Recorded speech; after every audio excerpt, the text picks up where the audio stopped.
Hello, I'm Richard Vobes, the Bald Explorer, and I'm out on another walk. I've actually managed to get outside, and here with me is Harriet. Hello, Harriet. Morning. Now, I haven't got my normal microphone today. I unfortunately made a silly error and left it in the car, so we're going to be talking on the audio microphone that's pinned to me, so hopefully you'll hear Harriet. Anyway, where are we walking today? I know we're up in Shropshire, but that's about all I'm privy to. It's somewhere we have been before, or you've been before, a long time ago. It's called Lyth Hill, and it's just outside Shrewsbury, just south of Shrewsbury, running parallel with the A49, which goes between Shrewsbury and Ludlow. Now, Lyth Hill as opposed to Lyth Hill, which is in Surrey. I just say that because I know there's a lot of Sussex viewers who might have misheard the pronunciation. Right. So, what's so special about Lyth Hill then, Harriet? Well, it's just, I came on a walk here the other day when it was very frosty and sunny, so it was absolutely beautiful. But it's very close to Shrewsbury, so it's very accessible that way. And it's got this, we're going to walk along a ridge here, overlooking the South Shropshire Hills. So we've got nice open countryside walk, along some very nice houses as well, which I always like to have a good nosy at. And then we head into some woodland. So it's got some open countryside and some woodland at the end as well. So well, got a bit of everything. Lead on then, Harriet. But I think if we stick on this path rather than on the grass, okay. just there are less other dogs. This path runs along a ridge with quite a precipice, doesn't it? Absolutely, yes. But it's amazing how you get up high so quickly, isn't it? Yes.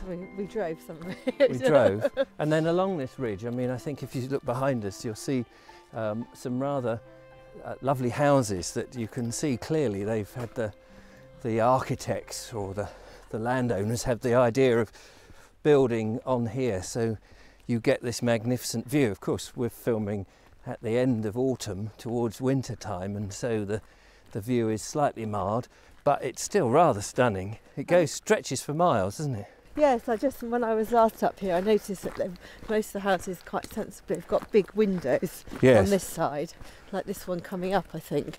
Yes, terrific views. You can imagine sitting here in the summer. But all year round, just seeing the changes and the seasons, it's absolutely amazing. Yes. No, I was thinking they can sit out on their garden. With the garden, yes. With a glass of something rather pleasant. Yes. And enjoy the view in the evenings and in the mornings. Especially in the mornings, because the sun will be rising straight towards them, which would be rather good. Yes. And there's the windmill one, which you were talking about. Ah, yes. The windmill house is just slightly further down here on the right. Ah, there's the... So we're just coming up to what... Now, you may not be able to see this terribly well because it's a little distant from us, but that circular building is actually the base of an old windmill that used to be here. Let me tell you something about the windmill that I found out. The reason the windmill was here was not so much to grind corn, as you imagine windmills normally do, but actually to work machinery for making rope. Yes, yeah. There is a place here, not quite sure whether it's where we're walking now, and it could well be, called Rope Walk. And in the 19th century, I forget his name, I looked it up, John somebody or other, he set up a business making rope, and this rope was used all sorts of places, on ships, in factories and all that sort of stuff. Wow. And was manufactured here in Shropshire. And the windmill used the wind energy to turn the machinery that turned the hemp and whatever else it was to make the rope. So there you are, a little bit of history. An early wind turbine. Yeah, well, that's right. That's what windmills were, of course. And free.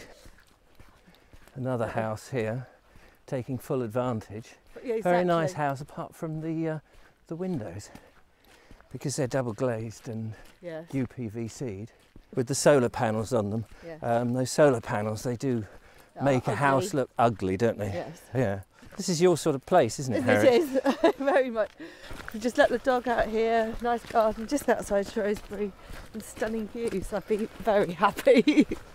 And you could run along here as well. They're fabulous.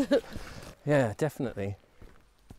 I think I'm annoying Harriet a bit because I've been reading up about trees, and I'm very interested in trees at the moment. I want to do some videos about trees, but I need to learn a lot more about them. But every time I see a tree now, I'm pointing out the ones I know. It's there to sort of help me remind, you know, you read something and you need to learn. Obviously, oak trees are the most obvious trees that we've got. Ah, Harriet's opening up the gate. Thank you, Harriet. Okay. But trees are fascinating, aren't they? Because there's something that I feel we ought to know, and we've lost that knowledge a lot of the time. Yes. But you made me realise that I know more than I thought I knew. Yes. But good. You're learning. Shortly, you will know a lot more than me, I'm sure. Yes, naturally. Of course. So this route is not just rope walk and passing the house with the windmill, but it's also, you told me, it's the Shropshire Way, isn't it? Yes. I did notice that there was a sign saying it was part of the Shropshire Way, yeah. And the Shropshire Way is a route that, thank you Lola, that goes from, what, the north of Shropshire down to the south, if I remember rightly. Yeah, again, you probably know more. This view just keeps on going. You don't have to do a huge amount of climbing. That's one great thing about this walk. It's very accessible to people, and being close to Shrewsbury, yes, people are out walking their dogs. But the further we get from the car park, then the less people there are. Yes, and it is a Sunday and we are at the middle of the day. If you carry on along Lyth Hill, you come to these amazing woods. Yeah. They're rather stunning, aren't they? Absolutely lovely. Especially in the winter, because you get a lot more light. You get the light coming through and all the different shadows and things, and you can appreciate the strange, slightly twisted shape of the trunks of the trees. They seem to be, apart from the holly bushes and some of the underwood, mostly oak. And by the looks of them, and I'm not an expert as yet on trees and things, but the oak seems to be originally a coppiced wood, which is interesting, but also some of them seem to be here for timber. So in other words, these sort of stuff would have been for making houses, and of course that does make sense, doesn't it? Because up here in Shropshire there is a, oh, I got that word again on my head, propensity, a lot of, there's a lot of timber framed houses, yes, yes, of which oak would have been the best building material, and cut down green, it would have been built into the houses and then seasoned as the house, and so all the twists and turns and the shifting would have happened as it dried out on these houses. And again, I think we've lost Lola, as is what happens on these walks, but she does eventually turn up. As Harriet quite rightly said, if you don't know what the woods are, just look at the leaves, and down here they're all oak leaves, and some of those leaves are pretty big. There you go. But it's not commercial forest, it's not like the Forestry Commission. No. It's not been cultivated for no. wood, it's old. It's an old. It's not been planted recently or anything.